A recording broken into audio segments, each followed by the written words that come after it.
SER Podcast. 2 premios Nobel de la Paz esta tarde en el foro World in Progress que organiza Prisa aquí en Barcelona, desde donde emitimos esta noche hora 25. Son el expresidente colombiano Juan Manuel Santos y la líder opositora venezolana María Corina Machado, que lleva desde el verano en la clandestinidad y que ha intervenido por videoconferencia. Ella, María Corina Machado, pronostica que la libertad de su país está cerca, mientras Santos ha tachado de lamentable el choque entre el actual presidente colombiano Gustavo Petro y Donald Trump, que acusó ayer a Petro de ser un líder del narcotráfico. Barcelona, Abril Soler, buenas tardes. Buenas tardes. Pocos días después de recibir el Premio Nobel de la Paz, la líder de las Fuerzas Democráticas venezolanas, María Corina Machado, ha sido así de contundente sobre el estado actual del gobierno de Nicolás Maduro. El régimen está más débil que nunca. Sabe que no solo hay un 90% de la sociedad unida, decidida a vivir en libertad, sino que más del 80% de las Fuerzas Armadas y de las policías también quieren vivir con respeto, con justicia y con ley. Y de la Premio Nobel de la Paz del 2025, María Corina Machado, al Premio Nobel de la Paz de 2016, el expresidente colombiano Juan Manuel Santos, que ha advertido que el choque entre Donald Trump y Gustavo Petro va a perjudicar a la población de su país y hace una llamada a la moderación. Si se trata de luchar contra el narcotráfico, contra el crimen organizado, ¿qué mejor que el mayor consumidor del mundo y el mayor productor del mundo estén peleando? ¿Quién gana? El crimen organizado. Santos también ha lamentado que Latinoamérica lleve 40 años siendo la región más violenta del mundo, pero dice que el modelo de Bukele en El Salvador no es en ningún caso la solución. Mañana el World in Progress tendrá su segunda jornada y marca la intervención del rey Felipe VI y con las miradas puestas también en otros ponentes como el presidente del Banc Sabadell, Josep Puliu, días después de salir victorioso de la OPA, el ministro de Exteriores, José Manuel Álvarez, el gobernador del Banco de España, José Luis Escrivá, el ex primer ministro francés Édouard Philippe o el presidente del Barça, Joan Laporta. El expresidente colombiano Juan Manuel Santos, al que escuchábamos, que por cierto es Premio Nobel de la Paz en 2016, estará con nosotros aquí esta noche en hora 25, en un momento en el que la realidad está poniendo a prueba su mayor legado, que es el proceso de paz que dio esperanza a Colombia y que ahora muchos intentan erosionar. Hay media hora 25 Deportes. Gallego, buenas tardes. Buenas tardes. A las 9 se cierra la jornada en Primera División con el Alavés Valencia, pero estamos en la víspera de la tercera jornada de Champions. Mañana Barça Olympiacos, Arsenal Atlético de Madrid y Villarreal Manchester City. El miércoles quedará el Real Madrid ante la Juve y el Athletic Club de Bilbao ante el Karabaj. Tenemos por delante una noche lluviosa en el noroeste de la península, pero mañana vamos a tener sol en prácticamente toda España. Carbó, buenas tardes. Buenas tardes. La lluvia ya afecta a Galicia. Es aquí donde se va a intensificar durante la madrugada, especialmente en las Rías Baixas, más de 50 litros.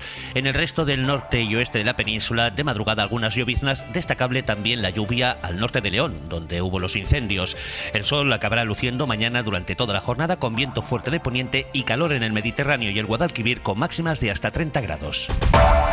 La Cruz Roja acaba de recibir hace unos minutos los restos de otro rehén israelí que le ha entregado Hamás en el sur de la franja. Con esta entrega quedan 16 cadáveres de los 28 a los que Hamás se había comprometido en alto el fuego a entregar. Un alto el fuego que se recupera poco a poco después de los ataques israelíes de este fin de semana. Ataques que Netanyahu ha defendido así esta tarde. Ha presumido de que Hamás sintió ayer su poder. Afirma que atacaron Gaza con 153 toneladas de bombas. Los bombardeos sobre el norte de la franja y varios campos de refugiados del centro mataron a por lo menos 45 personas según Hamás. Y pese a que este alto el fuego no es ni mucho menos definitivo, la Comisión Europea ha anunciado que congela las sanciones que había propuesto imponerle a Israel. Isabel Villar. Es lo que planteó von der Leyen hace unas semanas, suspender parcialmente el acuerdo de asociación entre Israel y la Unión o sanciones contra los ministros más ultras del gobierno de Netanyahu. Pero hay división entre los países, que son los que tienen que aprobar estas medidas. Muchos apuestan por cancelarlas, por este alto el fuego, y la Comisión congela su puesta en marcha. Según la jefa de la diplomacia europea, Kaja Kallas, el contexto ha cambiado desde que esas medidas se pusieron encima de la mesa. Precisamente la vicepresidenta de la Comisión Europea, Teresa Rivera, ha lamentado la parálisis en las instituciones europeas a la hora de actuar para frenar el genocidio. Ha sido esta mañana en una entrevista en Hoy por Hoy que se ha emitido desde aquí, desde el foro World in Progress. Y ha sido terriblemente frustrante la dificultad dificultad que ha habido para que los ministros de Asuntos Exteriores, los líderes europeos, la propia Comisión se movilizara en esa dirección. Ha habido finalmente un avance mucho más importante por parte de la sociedad civil, que le ha recordado a las propias instituciones europeas que esperan de sus instituciones mucho más que el silencio. En este foro World in Progress también se ha debatido mucho hoy sobre la invasión rusa de Ucrania, el impacto que tiene esto en la construcción europea y el papel de Trump en las conversaciones con Putin y Zelensky. Conversaciones que con el ruso van como la seda, pero con Zelensky terminan a gritos. Hace unos meses fue a gritos públicos en el despacho Oval, pero es que este viernes pasó lo mismo, eso sí, en privado. Lo han publicado medios como el Financial Times, que Trump le llegó a decir a Zelensky en su reunión que lo de Rusia no era una guerra, sino una operación especial, el mismo lenguaje que usa siempre Putin. Le dijo también Trump a Zelensky que tenía que entregar a Rusia todo el Donbass. Esta tarde, cuando los periodistas le han preguntado al presidente de Estados Unidos si él cree que Ucrania ganará la guerra, él responde que no lo cree. Así lee la situación el ex jefe de la diplomacia europea, Josep Borrell, en el foro World in Progress. Trump y Putin tienen un acuerdo que forjaron en Alaska, y Trump tiene el encargo de hacer que ese acuerdo sea aceptado o impuesto a Zelensky. No lo hizo cuando Zelensky fue a la Casa Blanca, porque estaba rodeado de todos los europeos que fueron allí de alguna manera apoyándole. Pero en la última reunión parece haberlo hecho. Sí le ha dicho, oye, esta guerra tiene que acabar y tú tienes que ceder territorios. Punto. Y si no lo haces, Rusia te va a destruir.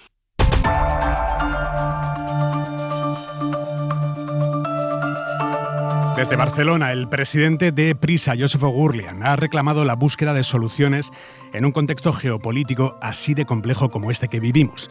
Ha pedido cooperación para construir un mundo en paz y todo enmarcado también en una reflexión sobre el periodismo. El periodismo exige honestidad, método y una búsqueda incansable por la verdad. Y a esto añadiría la palabra valentía. Es una urgencia que cooperemos, que trabajemos juntos, que resolvamos los conflictos, construyamos un mundo en paz y garanticemos la dignidad de todos. Hoy hemos vuelto a ser conscientes de lo dependientes que somos de la tecnología y de determinadas empresas en concreto cuando hemos ido a pagar con la tarjeta y hemos visto que no podíamos. Amazon dice que sigue trabajando para terminar de resolver los fallos por la caída de su servicio en la nube, unos fallos que efectivamente estén prácticamente resueltos.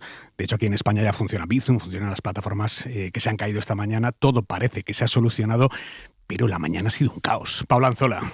¿Qué tal, Aymar? Buenas tardes. Sí, durante más de 4 horas, no solo en España, sino en medio mundo se han estado sufriendo problemas en el funcionamiento de páginas web, aerolíneas, redes sociales, eso en las pantallas, pero también fuera. Yo esta mañana he ido al estanco para comprar tabaco y he intentado hacer el pago y no ha ido.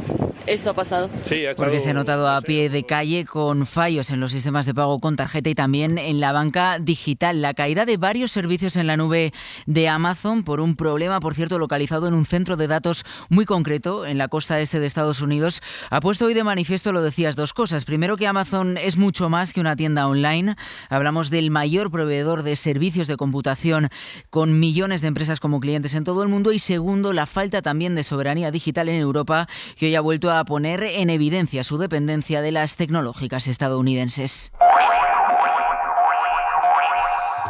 El Partido Popular ha aceptado una propuesta abiertamente racista de Vox en las Cortes Valencianas, que es el Parlamento Autonómico, un texto que pide al gobierno de Amazon que haga estadísticas diferenciadas comparando cuánto van a urgencias los inmigrantes frente a la población nacional, o cuánto donan sangre, o cuánto contribuyen al estado del bienestar. Valencia, José Forés Romero. Y es que el Corts ha aprobado el Plan Valenciano de Estadística, donde instan al Consell a que incorporen estadísticas diferenciadoras en cuanto a natalidad, recepción de ayudas, uso de servicios de urgencias sanitarias, donación de sangre y absentismo laboral, distinguiendo entre población nacional y migrante.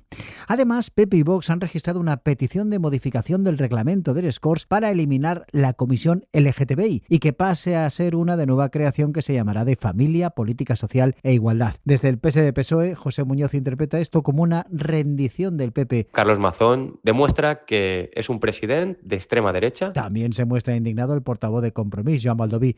Considera que se trata más bien de una nova cortina de fum per intentar tapar una cortina de humo para que no se hable del aniversario de la Dana. PP y Vox justifican estos cambios en la necesidad de reorganizar materias y clarificar competencias. Precisamente desde aquí, desde el foro World in Progress, la ministra de Seguridad Social, Elma Saiz, ha hecho una encendida defensa de la contribución de la inmigración al estado del bienestar. Paul Valero. La ministra Elma Saiz ha señalado que la inmigración es necesaria para garantizar el modelo social actual. Sin ella, avisa que se podrían perder 4 millones de trabajadores en España. La migración no es una amenaza, es una realidad positiva para nuestra sociedad, tanto cultural como económicamente. Y la vicepresidenta Yolanda Díaz ha hecho hincapié en lo que considera un error garrafal de Bruselas, no regular la inteligencia artificial. Yo creo que el reto es que Europa se convierta en un sujeto con derecho propio digital o sea una colonia digital de Trump. Díaz ha advertido que 5 grandes tecnológicas se reparten todo el pastel y que los algoritmos acaban generando una competencia desleal, castigando a empresas y medios de comunicación porque expulsan o esconden productos o noticias de calidad que son de interés general. También aquí en el foro World in Progress, este anuncio de la vicepresidenta y ministra de Hacienda, María Jesús Montero, respecto a los presupuestos generales del Estado. Y respecto a los presupuestos generales del Estado, saben que soy discreta cuando estoy negociando, pero les puedo avanzar que estoy centrada en cerrar la senda de estabilidad para llevarla en unos días al Consejo de Política Fiscal conjuntamente con el techo de gasto. Vamos a seguir trabajando, sudando la camiseta, como dice mi presidente, partido a partido. El techo de gasto tiene que aprobarse después en el Congreso, primer paso para presentar el proyecto de presupuestos. Veremos si el Gobierno consigue armar las mayorías para sacar las cuentas adelante. A lo que había encontrado mucha oposición es a su propuesta para subir las cuotas de los autónomos de cara al año que viene, tanto que hoy el Gobierno ha dado marcha atrás y ha propuesto congelar el año que viene la subida de las cuotas para los autónomos que menos ganen. Sira Valdés. Los autónomos que ingresen menos de 1.166 euros al mes no tendrán que cotizar más el año que viene, tal y como ha explicado la propia ministra de Seguridad Social, Elma Saiz, en el World in Progress. Se ha presentado una nueva propuesta. Es una propuesta que nace de la escucha al colectivo, que también trabaja la progresividad. Y para el resto de los trabajadores por cuenta propia, la nueva propuesta plantea un incremento de entre 2 y 14 euros en la cotización. Congela las partes más bajas de la tabla con aquellos autónomos que tengan menos rendimientos, que sigue progresivamente hasta el 2,5% a tramos más altos. Hablo de rendimientos netos al mes de entre 4.000 y 6.000 euros. Un planteamiento que ha tenido mejor acogida entre las organizaciones de autónomos, aunque desde ATA anticipan que tampoco la van a apoyar porque dicen no recoge una equiparación de la protección social. Desde UPTA consideran positiva la congelación, pero advierten el hecho de que finalmente la propuesta se limite al año 2026 solo es una patada para adelante. En cualquier caso, la mesa de diálogo social tendrá que seguir reuniéndose en las próximas semanas hasta que se alcance un acuerdo. Feijóo acusa al Gobierno de castigar a los autónomos. No hay discurso de progreso que justifique asfixiar al que produce. No hay justicia social si el que trabaja paga cada vez más y el Estado gasta cada vez peor. Los gobiernos autonómicos del PP en Andalucía, en Madrid y en la Comunidad Valenciana, también en Murcia, se niegan a mandarle al Ministerio de Sanidad los datos sobre los programas de cribados del cáncer de mama, de colon y de cuello de útero, a raíz del escándalo precisamente en Andalucía, con al menos 2.000 mujeres que tuvieron que esperar meses o años para saber que sus mamografías eran sospechosas. A raíz de esto, el Gobierno central pidió datos a todas las comunidades para comprobar el funcionamiento de esos cribados y ya sabemos que ni el Gobierno de Juanma Moreno ni los de Mazón, Ayuso o López Miras van a entregar esos datos. Mariola Leurido, buenas tardes. Buenas tardes. Las comunidades autónomas del PP van a la guerra política con un asunto tan sensible como los cribados del cáncer. Andalucía, Madrid, Valencia y Murcia ya le han dicho por carta a Sanidad que no le van a enviar la información que les pidió hace 12 días sobre la cobertura y eficacia de los programas de detección. Los gobiernos de Ayuso y Mazón son los más duros. Acusan a Mónica García de uso partidista de la salud pública, de fiscalizar y de manosear maliciosamente su trabajo, y la ministra exige transparencia y lealtad. Que la comunidad diga que no va a ser transparente y que no va a ser leal con sus ciudadanos y ciudadanas a la hora de aportar datos porque se están manoseando los datos es una prueba clara del manoseo de datos. Quiero decir, necesitamos saber esos datos para saber en qué está fallando cada sistema de salud. El PP alegra que los cribados son competencia exclusiva autonómica y el consejero andaluz no manda los datos y pide una reunión del Consejo Interterritorial para analizar cómo están funcionando en medio de la crisis más grave para Moreno Bonilla tras la noticia destapada por la cadena SER hace casi un mes. El juez del caso Ábalos ha citado como testigos al exgerente del Partido Socialista y una trabajadora de la Secretaría de Organización del partido por los pagos en efectivo a Ábalos y a Koldo. El exgerente y la empleada del PSOE van a tener que ir a declarar la semana que viene después de que el informe de la UCO mencionara que había falta de concordancia entre la documentación que les remitió el partido y las conversaciones entre Koldo y su exmujer sobre esos supuestos ingresos en efectivo mediante sobres que recogían en la calle Ferraz. Isabel Vega. Buenas tardes. Será el 29 de octubre y tanto el exgerente Mariano Moreno como la trabajadora de Ferraz, Celia Rodríguez, comparecerán como testigos sobre las liquidaciones de gasto pagadas en efectivo a José Luis Ábalos y Koldo García. Todo después de que la UCO detectase que más allá de algún descuadre sin trascendencia económica, hay conversaciones que hablan de reintegros en metálico que no constan en la lista de pagos que el PSOE aportó al Supremo. El magistrado tiene en cuenta este hecho, como también que ni Ábalos ni Koldo García han ofrecido explicación alguna sobre los importes porque la semana pasada se acogieron a su derecho a no declarar. Cita tanto a quien era responsable de la gerencia del PSOE como a la trabajadora que ejecutaba esos reintegros en efectivo porque considera necesario esclarecer estos extremos y no descarta que, llegado el caso, si hubiera lugar a ello, es la expresión que utiliza, se dedujera testimonio, es decir, se investigase este asunto por separado. Y hoy ha empezado en la Audiencia Nacional el último juicio de la trama Gürtel. Se centra en la red de sociedades que montó la trama para blanquear dinero. La gran mayoría de los acusados ha admitido su culpabilidad, obviamente para que les rebajen la condena, y en su escrito de confesión, el asesor clave de la trama ha admitido que fue el yerno de Aznar quien le presentó a Francisco Correa, el cabecilla.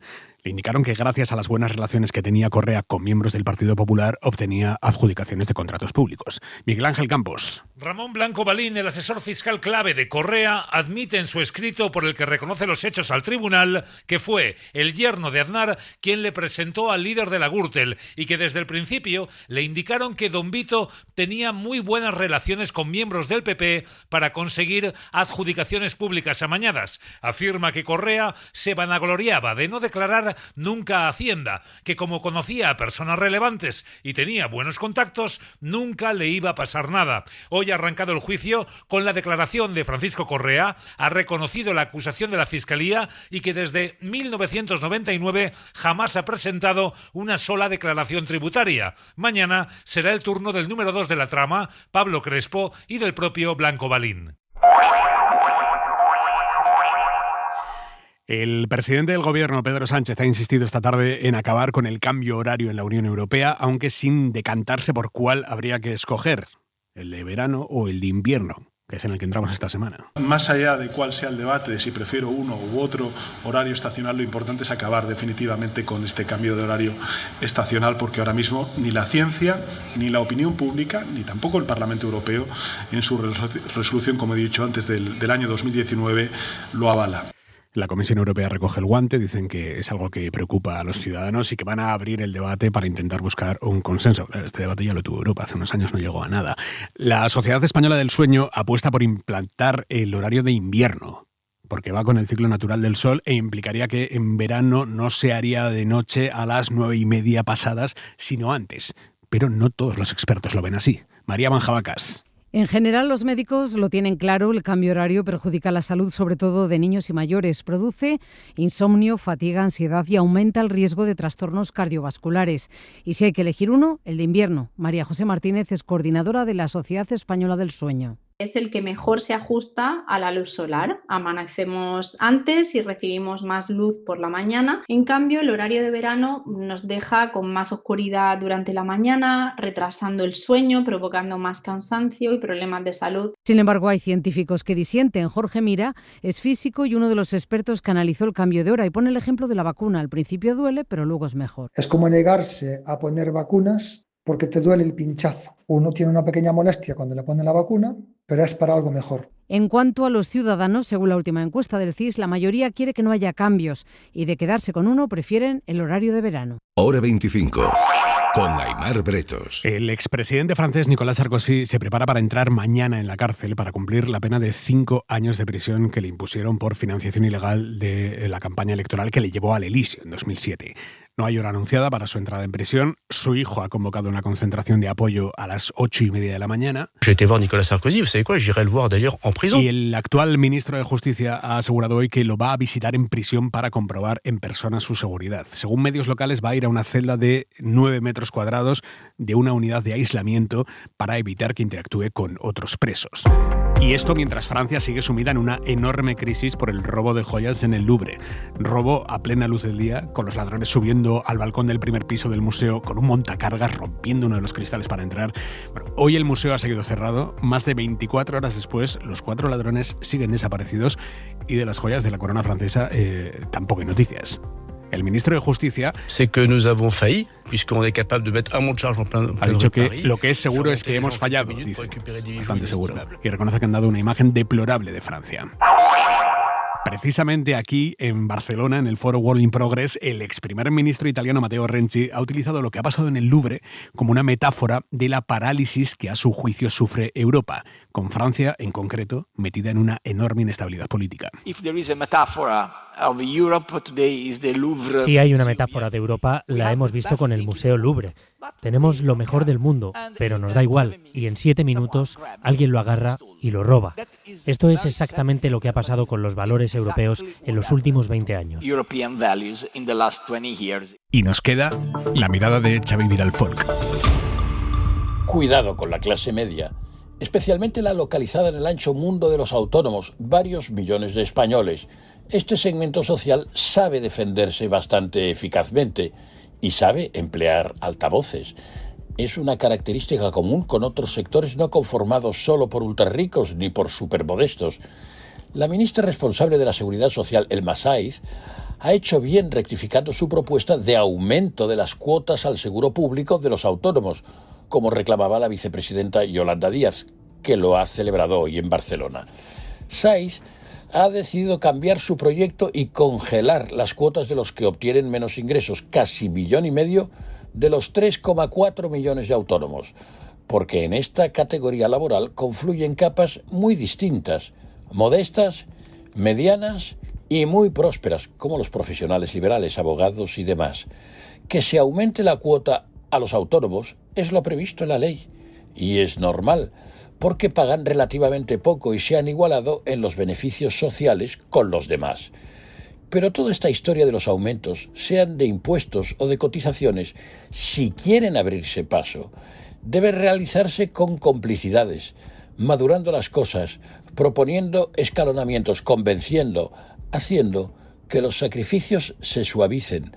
Si no se hace así, cuidado con las clases medias, se irritan y tienen mucho eco. Para no perderte ningún episodio, síguenos en la aplicación o la web de la SER, Podium Podcast o tu plataforma de audio favorita.